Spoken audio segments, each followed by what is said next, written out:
नमस्कार दोस्तों, मेरे चैनल में आपका स्वागत है। और आज मैं पढ़ाने जा रहा हूँ अलंकार। ठीक है, तो अलंकार बहुत ही महत्वपूर्ण चैप्टर है और इस पर लगभग इसमें से 5-6 क्वेश्चन आ ही जाते हैं हर एग्ज़ाम में। तो चलिए शुरू करते हैं। जिस प्रकार आभूषण नारियों का श्रृंगार होते हैं, उसी प्रकार साहित्य में शब्दों और अर्थों में चमत्कार लाने वाले तत्व अलंकार होते हैं। नारी का आभूषण क्या है? श्रृंगार है। ठीक है, उसी प्रकार किसी वाक्य का आभूषण क्या है? शब्द है। ठीक है, जितना अच्छा शब्द होगा उतना अच्छा वाक्य बनेगा। तो उसी प्रकार अलंकार को 2 भागों में बांटा गया है। कौन कौन सा है वो देख लें। शब्द अलंकार है और अर्थ अलंकार है।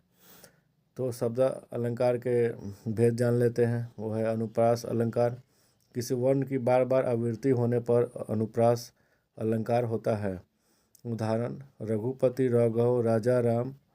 ठीक है, तरुणी तनुजा तत्तमाल तरुवर बहुछाय। तो यहाँ पे एक ही वर्ण बार बार आवृत्ति हुई है। यहाँ पे रघुपति में र की आवृत्ति हुई है। यहाँ तरुणी तनुजा तत्तमाल में यहाँ तक की हुई है। तो यहाँ पे अनुप्रास अलंकार हो जाएगा।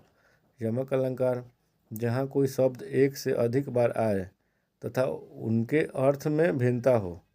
एक बार तो आ जा रहा है, ठीक है, दूसरा बार आया तो उसके अर्थ में भिन्नता हो, वहाँ यमक अलंकार होते हैं। कनक कनकते 100 गुनी मदकता अधिकाय इति खाए बैरात जग उही पाए बैराय। काली घटा का घमन घटा। ठीक है, काली घटा यहाँ पे हो गया और घमन घटा, तो इसका दोनों में अर्थ अलग अलग है।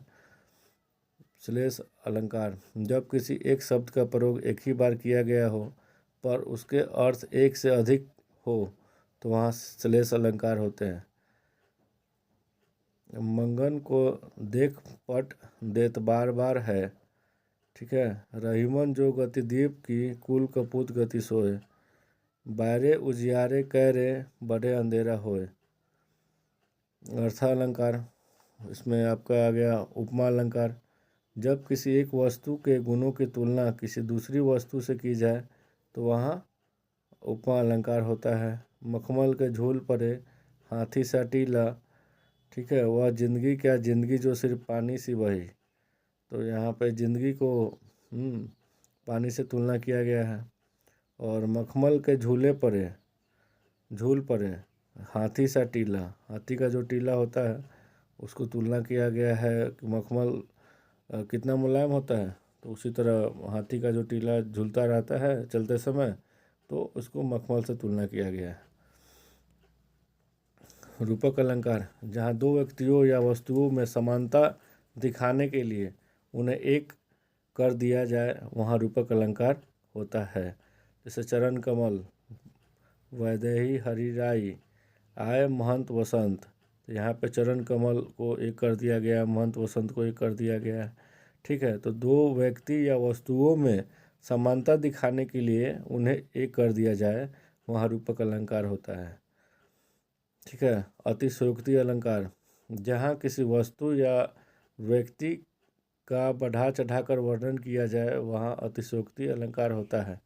जैसे हनुमान की पूँछ में लगन पाई आग, लंका सारी जल गई, गए निशाचर भाग।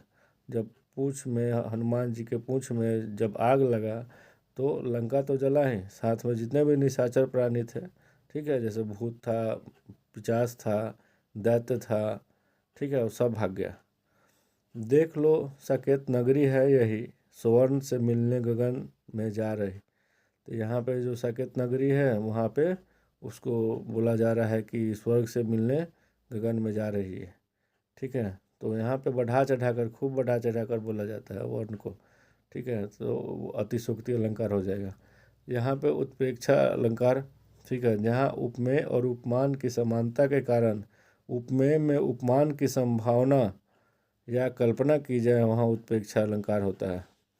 ठीक है, जैसे उस काल मारे क्रोध के तन कांपने उसका लगा, मानो हवा के वेग से सोता हुआ सागर जगा। तो यहाँ पे उपमान और उपमेय में समानता दिखाया गया है।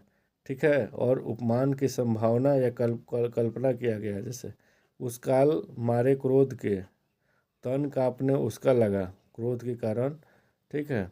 उसका तन काँपने लगा, मानो हवा के बेग से सोता हुआ सागर जगह।